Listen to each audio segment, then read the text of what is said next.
Welcome to the ReaderHouse Roundtable, where authors from all walks of life come together to discuss the trials, tribulations, and triumphs of publishing their books.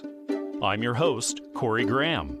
Join us here every Friday night at 8 p.m. or listen anytime via podcast at Spotify, Apple Podcasts, Stitcher, TuneIn, and PodServe, to name just a few.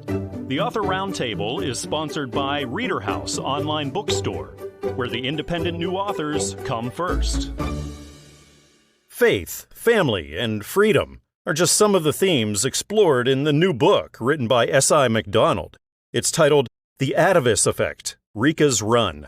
And I get to find out more about this book. The author is with me now here at the ReaderHouse Author Roundtable. S.I., welcome to the show. I appreciate you joining me tonight. Well, thank you. I appreciate being a part of your program. Absolutely. I'm curious about the atavist effect and what readers can expect here. Can you tell me about it?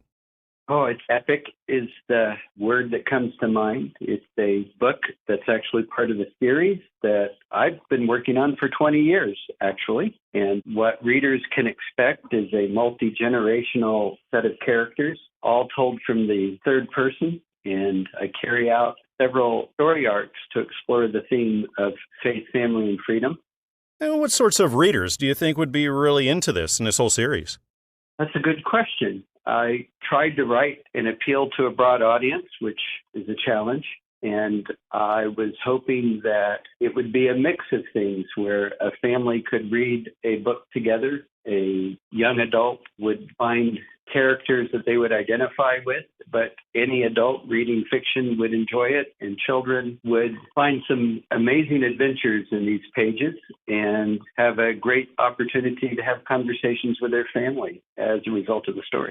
Wonderful. So this is part of a series. Is this the first book then in the series? It's the first book I'm releasing. I wrote 9 books that fit into 3 different trilogies, and this starts in the middle. That gives me the best introduction of all of the characters and their story arc. So it's a lot like Star Wars then, the way you're issuing these.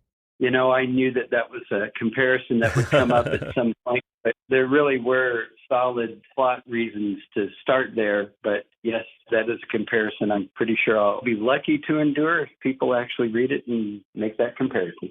So where did the idea for this story and the characters and this whole series come from? I was a public educator and worked very hard to bring in career tech into the curriculum. And maker culture, people who learned to remember the old ways of making our own energy and food and all of the technology that makes the world work. And I began to imagine living in Alaska, what would it be like if all of the makers that are out there were able to bring all of their ideas and inventions together? And what kind of a world would that be here in Alaska? We already are a whole state that largely has no roads. And the inventions inside of this book explore that idea of what would happen if you could be in a roadless world and travel freedom without being on a grid and be able to make your own energy as you go. And the stories that just naturally followed were quite amazing. So I would just plug in human interest stories and then see where it took me. Prior to this, have you been published, or is this the first time you've been published?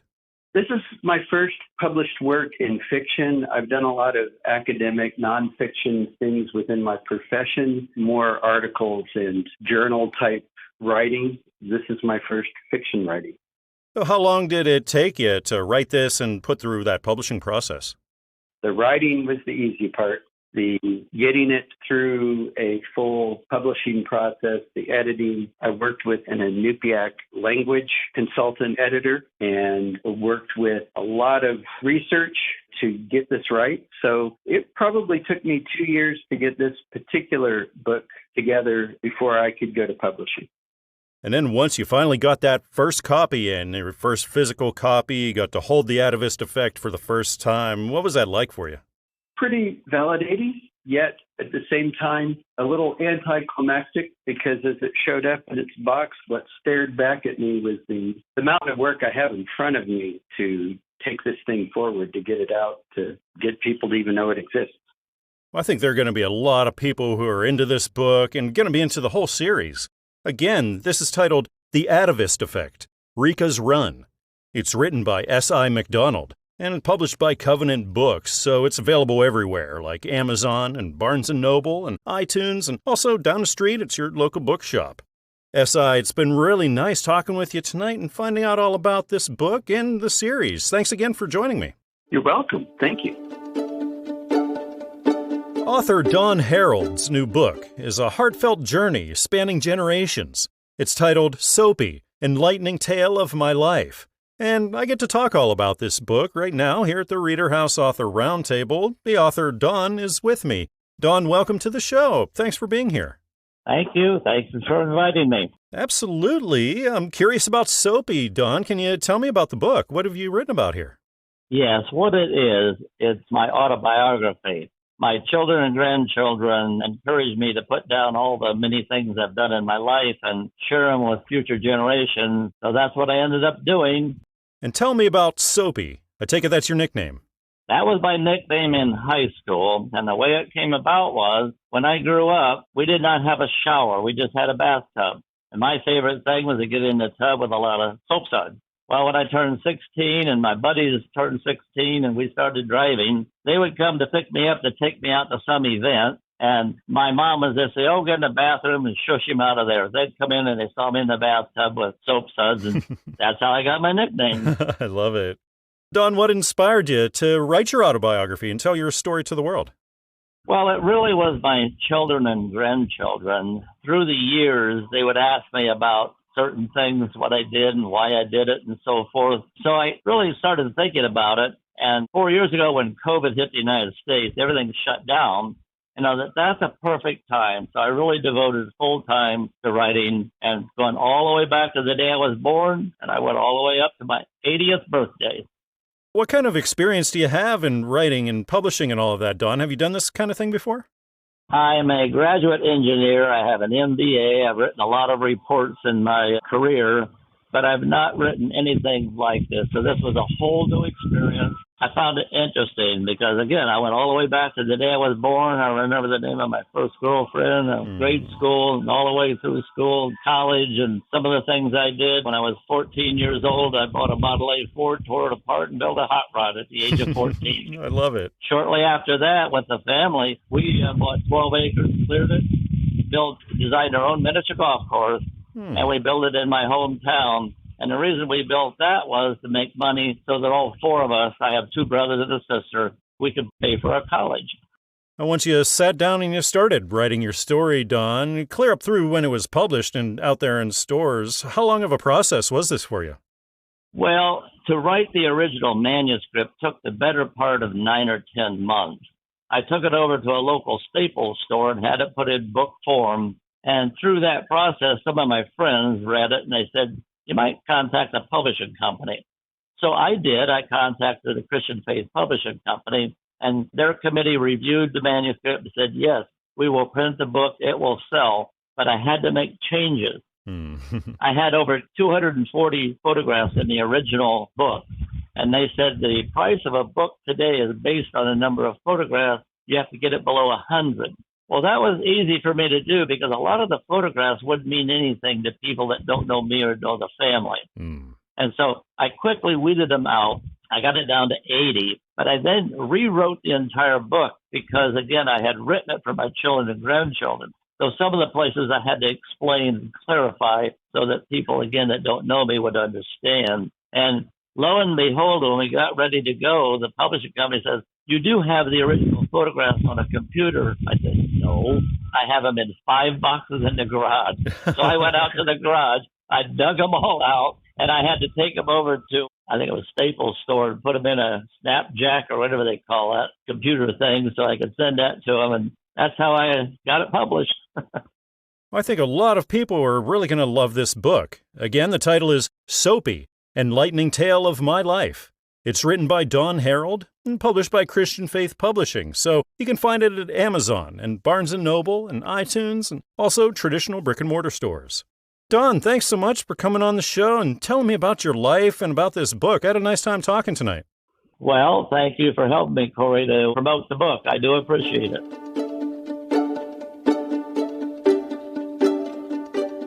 The new book by Pat Cruz is a powerful reflection on life's highs and lows. It's titled Destination, Kingdom's Mansion, A Personal Journey and God's Sovereignty. I get to talk all about this book right now at the ReaderHouse Author Roundtable. Pat, the author, is with me. Pat, welcome. Thank you for joining me. Thank you for having me. Appreciate it. I'm curious about Destination, Kingdom's Mansion. Can you tell me about it? Well, I believe that I wrote this book because it was a book about my personal journey of self-determination and the consequences I paid in the choices I made in my life's journey. Through the school of hard knocks, life's journey was very unsettling for me, but I eventually learned that my wholehearted surrender to my first love, Jesus Christ, was the way to go. Yeah, I found that when I committed to this love and to this life that I have changed over time, that I found that Jesus Christ's yoke is very easy and his burden is light, and a very easy way to follow. I point to Christian upbringing, failed marriages, and the consequences I paid of self-will. So at the end of the book, I try to implore the reader, if they mess up, no matter what's going on in their life, God meets them where they are. It's their choice. And if they can believe or they disbelieve, their destination is determined by the choice they make. Pat, were you primarily writing for a Christian audience here, would you say? I was waiting for a Christian audience as well as people who are having a hard time trying to figure out where they are in their life and their journey. You know, as far as the title itself, I believe if I saw it on a book stand, I would want to pick it up and read it and find out what it was all about. So even if they're not a Christian, or maybe they're on the fence, or maybe they backslid, or maybe they're just having a very difficult time struggling and trying to find their way, I think it's a good book.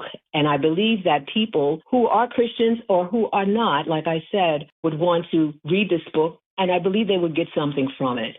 I believe it's an inspiration. It encouraged me to write it. And every time I read it over and over again, I see things that I didn't see before. Even though I wrote it, I'm saying to myself, wow, this is something that I know somebody would want to grab onto and read and maybe apply it to their life. Pat, what was that spark that lit the fire in you to write this book? How did the idea come about? Well, you know, I had been writing off and on, and through the pandemic, it was when I really started doing a lot of writing and encouraging and inspirational pieces to people that I knew. And at that time, my husband had just passed away, and I had a time to reflect on my life as it was. And when I did start reflecting, all of a sudden, I started having this feeling of maybe wanting to write something about my life and how my life turned for the better or the worse, based on the decisions I made. So that was the spark. And I had people who were encouraging me to write a book, but they didn't know the subject matter that I was going to turn it to. It turned into something that was birthed out of inspiration from God and how my life turned around because I finally focused on my first love, which was Jesus Christ. Are you new to writing, publishing, and all of that, Pat, or have you done this kind of thing before? Well, I haven't written a book, but I wrote songs. They're copywritten. And I also have written a musical piece that I had copywritten. And as a child, I used to write little poems and stuff like that, but I never really thought that I would be a writer or publisher of a book. Once you set out, got started on Destination, Kingdom's Mansion, how long of a process was this for you, clear up till it was published and out there? Well, I'll tell you, it didn't take me long. I was surprised. It's not a long book. You know, obviously, it's a very short book, but I started brainstorming about it in, I guess, November of 2023. Actually, no, in 2022, I'm sorry. And about 4 months later, it seemed to be ready. And I submitted it to Christian Faith Publishing, and they accepted it immediately. Pat, have you given thought to writing more after this?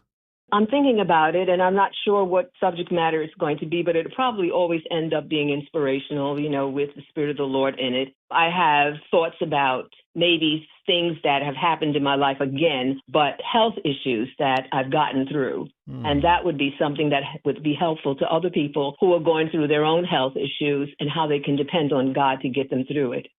Again, the title is Destination, Kingdom's Mansion, A Personal Journey and God's Sovereignty. It's written by Pat Cruz and published by Christian Faith Publishing. So you can get it anywhere, like on Amazon, at Barnes & Noble, on iTunes, and also at traditional brick-and-mortar stores. Pat, thank you so much again for joining me here. Tell me all about your work. I had a great time talking with you tonight. You're welcome, and thank you very much for giving me the opportunity to share.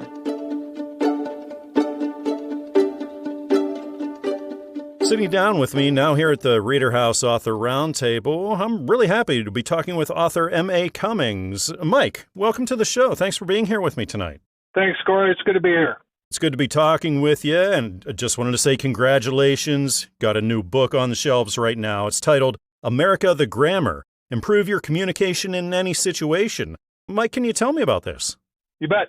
So it started with a premise that I got disgusted with how America's discourse, particularly its political discourse, the state in which it's in. So, language is how we harness our ideas to communicate. And we can't communicate clearly, we can't express ideas. So when we don't have the basics down, we jam the lines of communication that distract from our message. And so when that happens, everyone loses.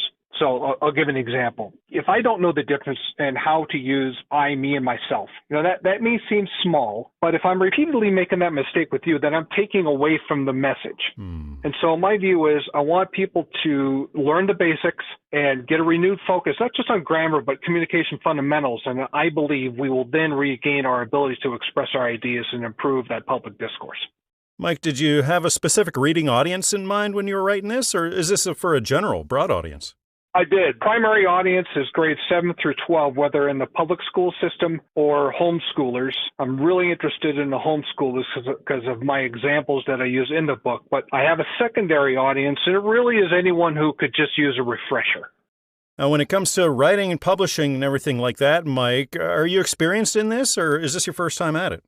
I've written for a number, so I have a master's in rhetoric and composition from Northern Arizona University, and I wrote for university newspapers and corporate newsletters. This is my first published book, and it's really driven by the passion that I have for a return to that proper public discourse, and we just need to communicate our ideas better.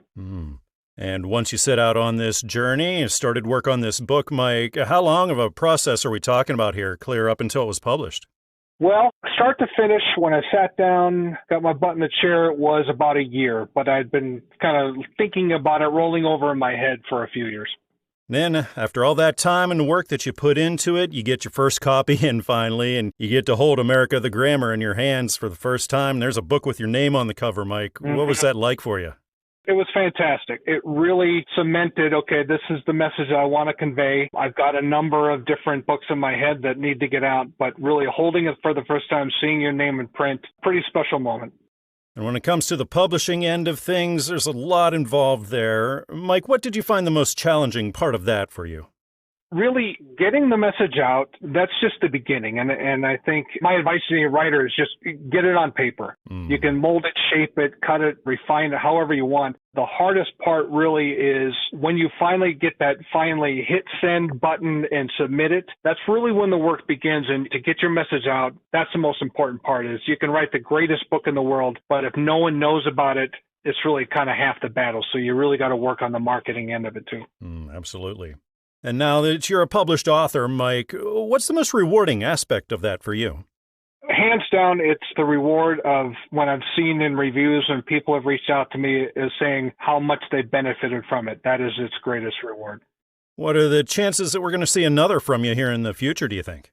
I've got another book on deck right now. It concerns the Convention of States, and it's going to be a thriller written around that part of the Constitution about taking back our country.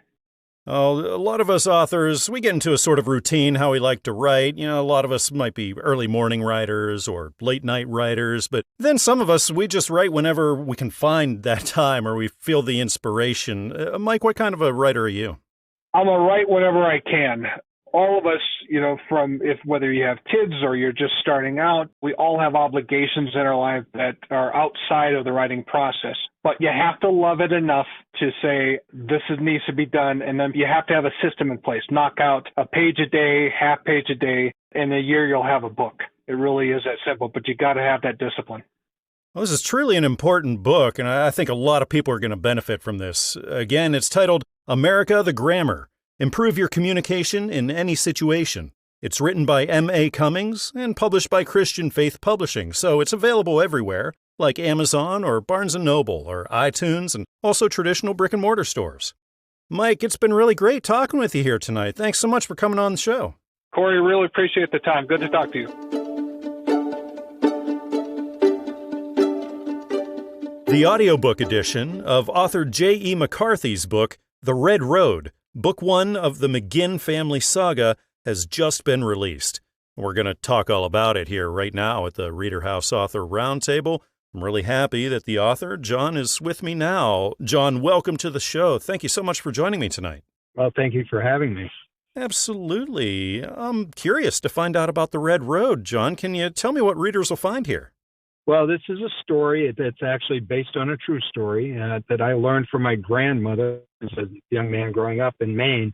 I had a great-great-uncle who was murdered in 1938 on a dark dirt road, and it was an unsolved murder. And the whole concept of it really always fascinated me, and I had actually started to write this book about 25 years ago on paper, and I wrote about maybe 30 pages on a legal pad, and it didn't work for me. So I put it away, and I didn't really do anything with writing. And so then when I decided that I wanted to write something, this was the story I had to write. It always fascinated me as a child, so it was very exciting to be able to put it on paper.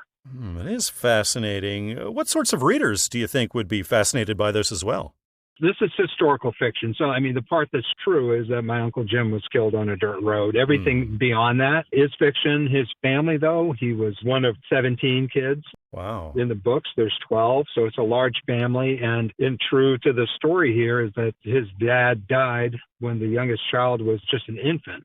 So the oldest boys actually worked to support the farm, and this is where the whole story came from. There's a lot of elements here, and part of it was almost by accident. I didn't know the details of the year until later on, but I had picked 1933 as a year, and that happened to be the last year of Prohibition. So it took on a whole storyline within itself just by picking that year. Interesting. And this is all based in Maine. So if people like the state of Maine have ever been here and visited, these places are all a conglomeration of different towns, but they're all fictionalized, but actual places that you could go see if you wanted to. John, is this your first published work then? This was, yes. And since then, I've actually published 4 books in this series. Oh, wow. The 4th one just came out on St. Patrick's Day. So, yeah, this started out initially, it was something I thought it would be a standalone book. But then I decided that, these characters have enough interesting stories that are also other stories from my family that became a second book, and then a third, and then finally a 4th. This is book 1 of that series, and it's the first one to be on audiobook. Being your first book, did this take you a long time to write and then put through that publishing process?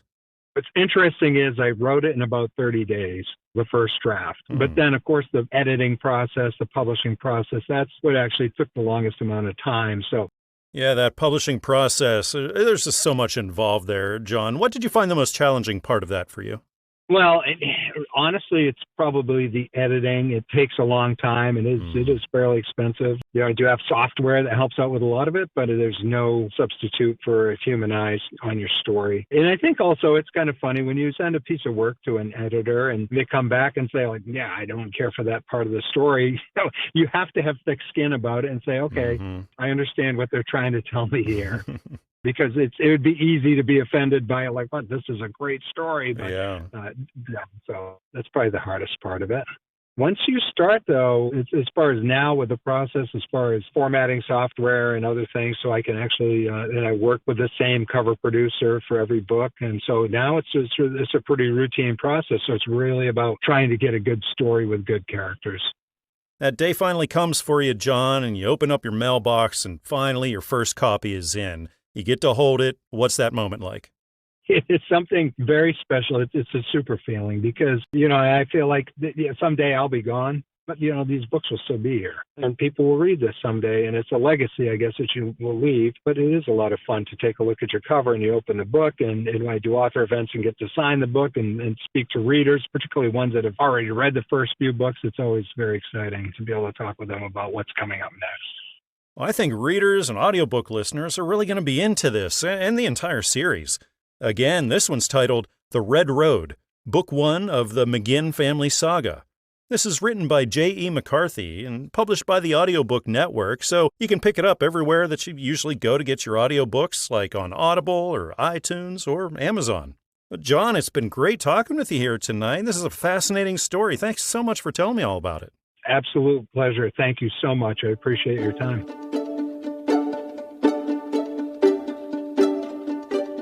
I'm looking at a book right now that's a personal testament of how art can transform a life of challenge and tragedy into a meaningful journey.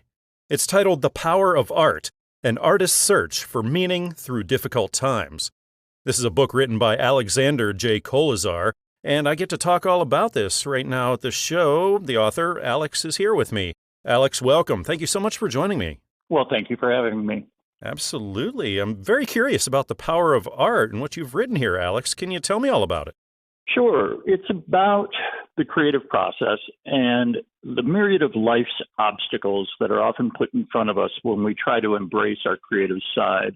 But more importantly, it's about overcoming those obstacles, the biggest of which is often our own fear. For anyone who reads the book, I'm really hoping that they come away from it with a sense of how creativity can grow within their life, and more importantly, how it can bring meaning to their life. All of this is through the lens of my own challenges as an artist, presented as candidly as I could. What sparked this book, Alex? What gave you the idea to get started on it? Well, it's a compilation of many years of creating paintings, and whenever I painted, I would keep a ledger as far as what was going on in my life at the time, what the painting was about, and I had many of these files on my computer, and finally I reached a point when I thought I'd like to put these all together, and about a year ago, I decided to do just that, and by the time I was done, it was pretty evident that it was a book. When you were writing this, what sorts of readers did you have in mind for it? Well, the book is really for anyone who feels that they might want to pursue a creative path in life, no matter what age, and yet they may be afraid or unsure, apprehensive. I would love for the reader to come away from the book with an understanding that creativity is a lifelong journey with both rewards and sacrifices, but it's so worth it. I mean, I personally believe that all forms of art are an essential part of our humanity, and you have two choices. Either you can ignore your creative side or you can fully embrace it. And unfortunately, if you ignore it, then whatever it is that you might have created during this very short journey we call life, it will never exist. But if you do embrace your creativity, then you'll have a chance to leave a legacy that defines both you and the time you were on this planet. I love it. Alex, when it comes to writing and publishing, have you ever done anything like this before, or are you new to this whole thing? I am completely new to the whole thing, but I've had a sort of a startup in the sense that through the course of creating the art over the years, I've kept notes. Was this a long journey for you then, once you started on it, clear up until it was published? Yeah, it's been a long journey, but a very rewarding one. I can't tell you enough how important it is to embrace our creative side. If anybody out there has a passion for something, don't be afraid of it. Embrace it fully. And I was given a great piece of advice by somebody who I deeply admire. His name is Larry Springer. And he said, Alex, you don't need to create a masterpiece today. And this is right when I was looking at the idea of returning to art midlife. He said, you don't need to create a masterpiece today. Instead, just take 30 minutes of your time each day and do something related to the creative process. And if it's meant to be, it will grow. And as it turned out, within about a year, I was spending pretty much an entire day each day in the creative process. When you get to the publishing end of things, it's a whole different story. There's a lot of different things involved there. Alex, what did you find particularly challenging about that end? You know, the hardest thing for me is the vulnerability. In writing this book, I tried to be as candid as I could. And I'm a bit of a highly sensitive person and somewhat private. And so putting this all out there was a really difficult thing for me. But once I decided to do it, then, I just stopped with the worrying. Alex, you threw out some nice advice that you had picked up along the way here a little bit earlier. Is there anything you might have learned along the way of publishing this for the first time that you could throw out there for the aspiring authors? Be true to yourself, stay to your word, and be prepared. It is a job. It's a full-time job. Yeah, just stay true to yourself. Well, I think a lot of people are going to love this book. Again, the title is The Power of Art, An Artist's Search for Meaning Through Difficult Times. It's written by Alexander J. Koleszar, and it's published by Newman Springs Publishing, so you can get it anywhere like on Amazon and Barnes & Noble, iTunes, and also traditional brick-and-mortar stores. Alex, it's been really nice talking with you here today and learning about your art, learning about the book. I had a nice time talking. Corey, thank you so much for the opportunity. I enjoyed it as well.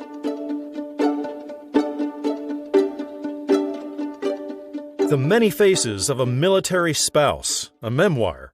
It's the name of the new book written by Jacqueline Williams.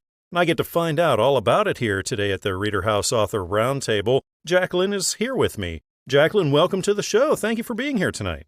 Thank you. Thank you for offering for me to be here. Absolutely. I really appreciate your time here, and I'm curious about the many faces of a military spouse. Can you tell me all about this? Yes, this book is a young woman's journey, my journey from childhood to becoming a military spouse, and just depicts the trials and success and the strength and courage it takes to be a military spouse, to support that active duty soldier and that family. And what sparked you to write your story and publish it? Well, myself, I've been a military spouse. I'm an ex-military spouse now, but I was a military spouse for 18 years. And a lot of times the military spouses are forgotten. And we are just as important as that active duty soldier, because without that spouse, you could not have that great soldier out there serving the country without somebody home holding that foundation down. So I take it you were speaking primarily towards military spouses and people who are in your situation.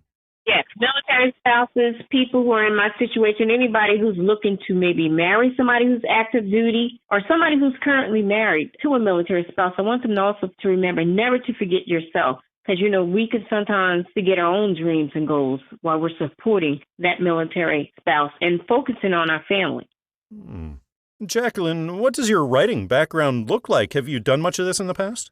This is my first actual published book, but I did publish a poem in memory of my mom who passed away. I've always loved poetry. I always loved writing. I love anything that inspires and encourages and educates you to make you a better you.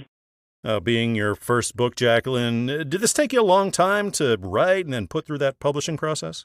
It took me a couple of years only because, like I said, as a military spouse period, I always put my then active duty husband and always put my family first. So I would start, put it down. Once I got maybe a year and a half ago, I finally settled down and said, I'm going to finish my goals, and I got the book published. So once I got acclimated and was ready to do the book, I was finished within a year and a half.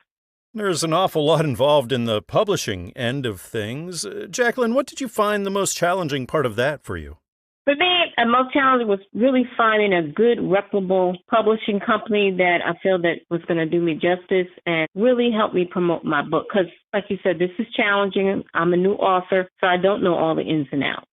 And Jacqueline, if you think about it, that day finally came and you opened up your mailbox and finally that first physical copy came in and you got to hold your first book, your name's on the cover. This is the thing you made. What was that like for you? It was awesome feeling. I was very thankful, very grateful to God above that there it was. I finally did it. I finally completed something I had been trying to do for many, many years. I was very proud.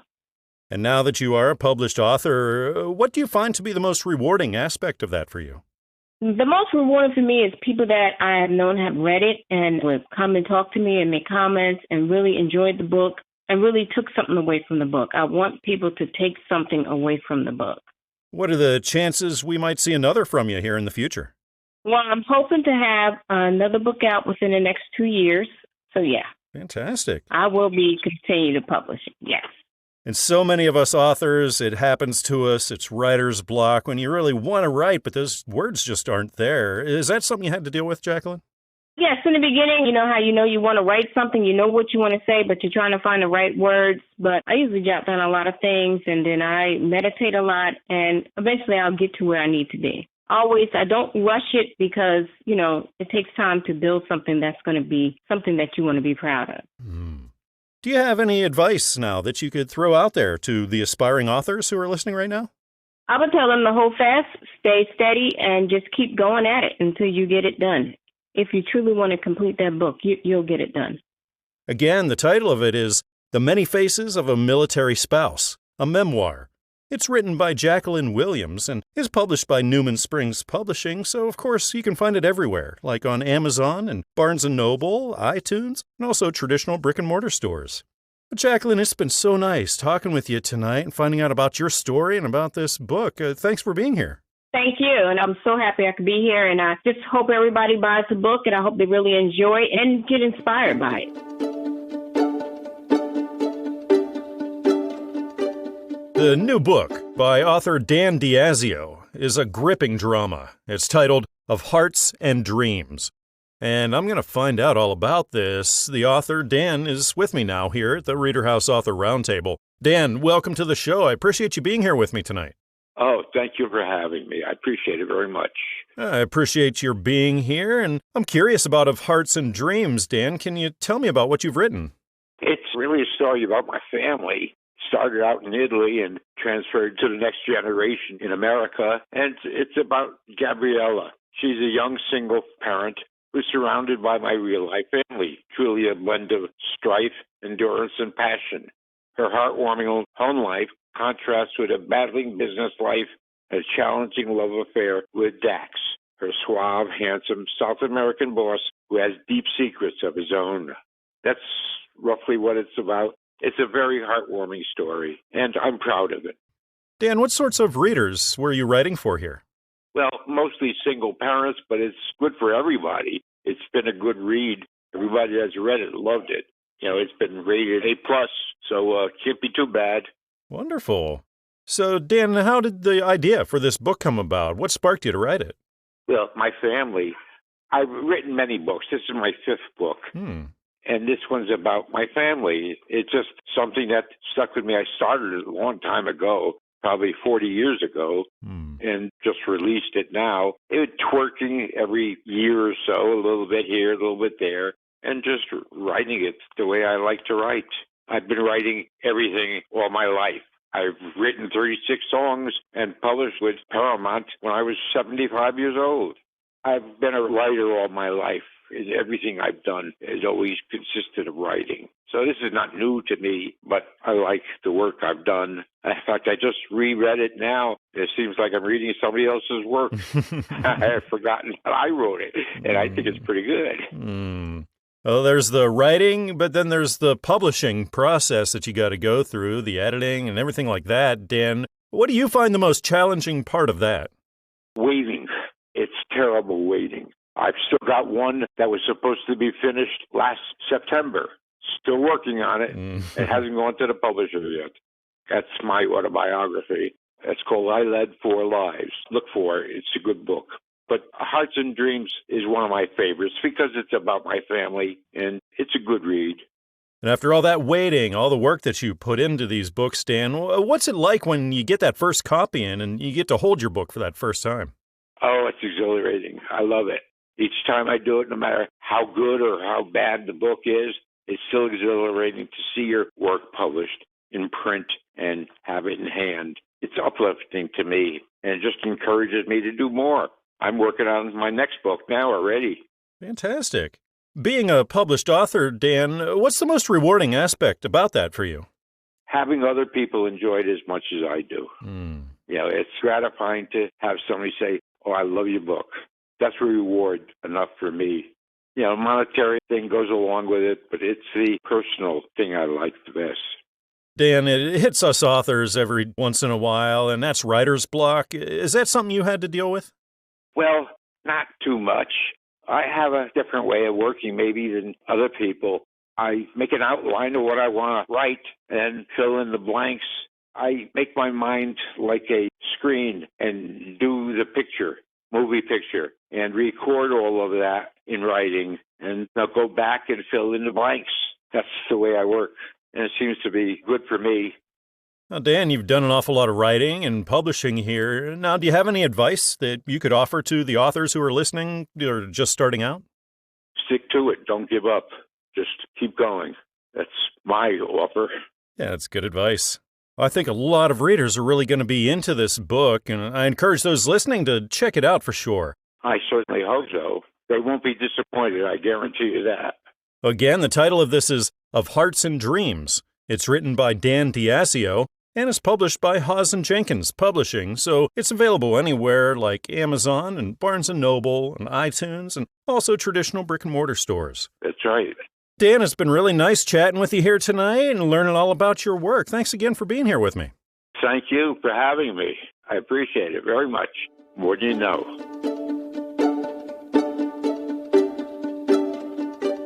Author Gary Beisheim's new book, Discipleship, Pass It On.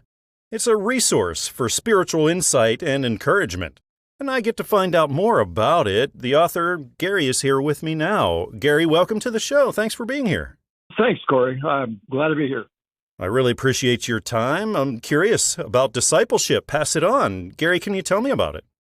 Well, discipleship, really, the word has become distorted. Discipleship in Jesus' day, actually back in Aristotle and Socrates and Plato, had to do more with being around a guy that you admired and you tried to emulate him. Like Paul in his writings say, emulate me as I imitate Christ. It's now become discipleship is a course or something you read in a book, or it's really about a one-on-one relationship where a guy does things with his disciple, like morning devotionals. They do it together, and the guy who's being discipled, not just learning, head knowledge, you're learning how does he do it? What does he get out of it? How does he approach God? How can I deepen my relationship with Christ?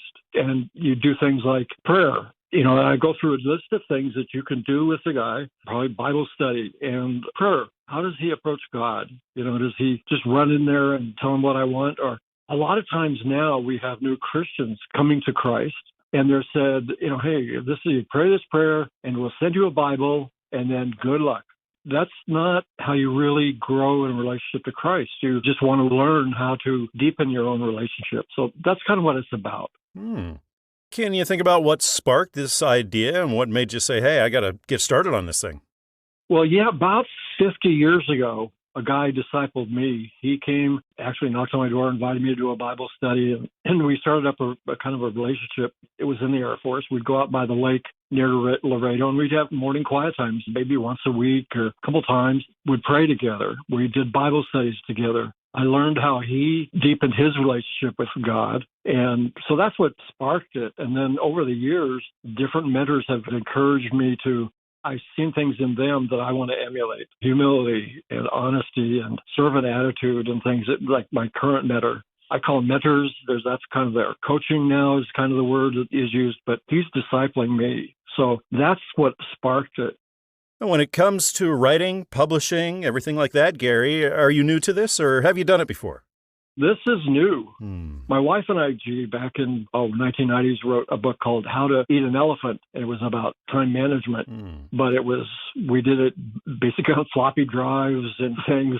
It was a different technology. But this is the first real one I've had published. It's out there in the public. It's online, in ebook. It's available in bookstores or on Amazon, or there's lots of different ways to get it. So this is my first.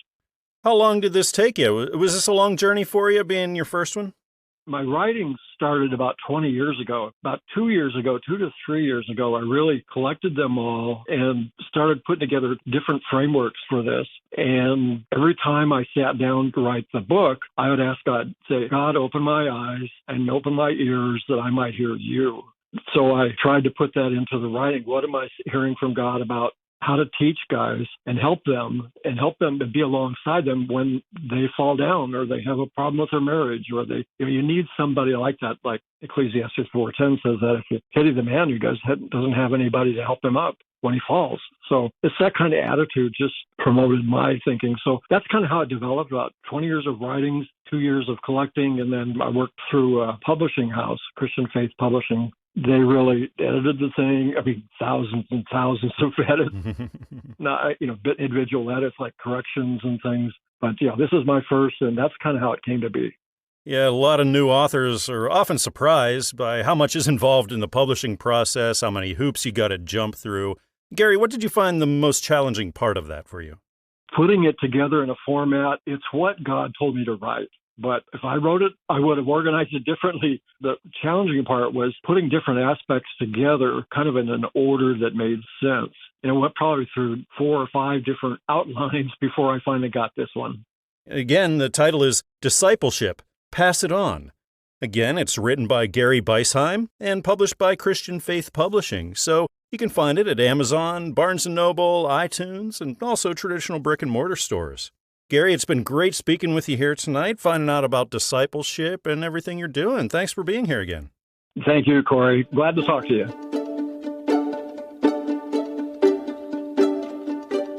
Author Kevin Chee has written an exciting new book about some unlikely superheroes. It's titled The Outcasts.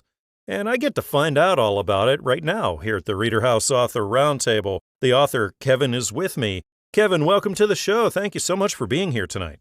Don't mention it, Ken. I'm happy to be here. I'm really happy to be talking with you, and I'm really curious about The Outcasts, Kevin. Can you tell me about it?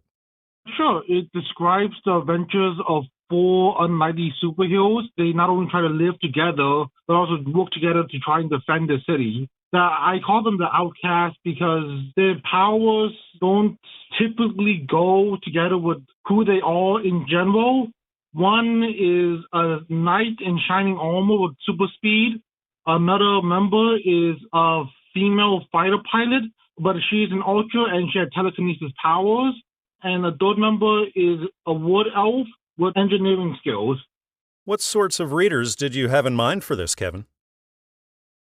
When I was writing The Outcast, I wanted to keep my book like PG-13. I tried to avoid certain words. I tried to make it somewhat kid-friendly, but still put in enough action that everyone could enjoy it. And where did you get the idea for this book, Kevin? What sparked this?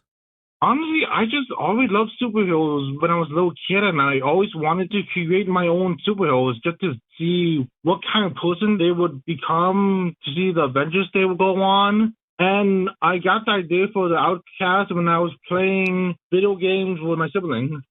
And when it comes to writing books and being published and everything, Kevin, are you new to this, or have you done this kind of thing before? I am not going to lie, I am absolutely new to this. The Outcast is my first ever book, and I really, really hope it does well. Definitely. Being your first book, Kevin, did this take you a really long time to write and then put through that publishing process?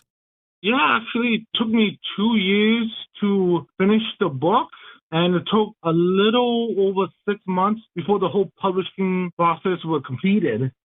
There's a lot involved in that publishing process. Kevin, what did you find the most challenging part of that for you?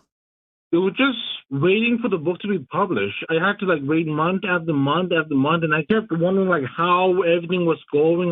Is it my publisher? She was a very kind person. Whenever I had a question, she would answer me as soon as she can.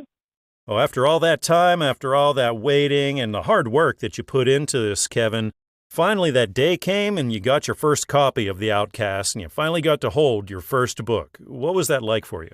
That was just one of the most unbelievable feelings in the world. I got to hold my own book. I got to read my own book. It wasn't just on my computer, on Microsoft Word. It was in my hand. I could flip the pages. I could see my name right there on the title along with my characters. It was a massive adrenaline rush. So what do you think the chances are that we might see a follow-up to The Outcasts or another kind of book from you in the future? I think the chances are very high. I do have a few more ideas for some more series of books, and I am currently working on an Outcast 2, but I want to see how Outcast 1 does in sales first. If enough people like it, then I'll push myself even harder to get Outcast 2 out and about. And it can be quite the learning experience doing this for the first time. Kevin, is there anything you might have picked up along the way that you could throw out there for the aspiring authors who are listening? Yes, have patience. Have patience when it comes to publishing a book. Don't get obsessed with it. If you need to know something, just contact the person publishing your book. And again, just be patient. Your book will come out one day, and when it comes out, people will read it and they will enjoy it. Good advice. Thank you. Well, I think readers are really going to love this. Again, the title of the book is The Outcasts. It's written by Kevin Chi and published by Covenant Books, so you can find it on Amazon or Barnes & Noble or iTunes or also down the street at your local bookshop. Kevin, thank you so much again for coming on the show and talking to me all about The Outcasts. I had a really good time talking tonight. Likewise, I enjoyed talking with you too. We hope you enjoyed this edition of the ReaderHouse Author Roundtable, where authors from all walks of life come together to discuss the trials, tribulations, and triumphs of publishing their books. We hope to see you back here every Friday night at 8 p.m. or listen anytime via podcast at Spotify, Apple Podcasts, Stitcher, TuneIn, and PodServe, to name just a few. The Author Roundtable is sponsored by ReaderHouse Online Bookstore, where independent new authors come first.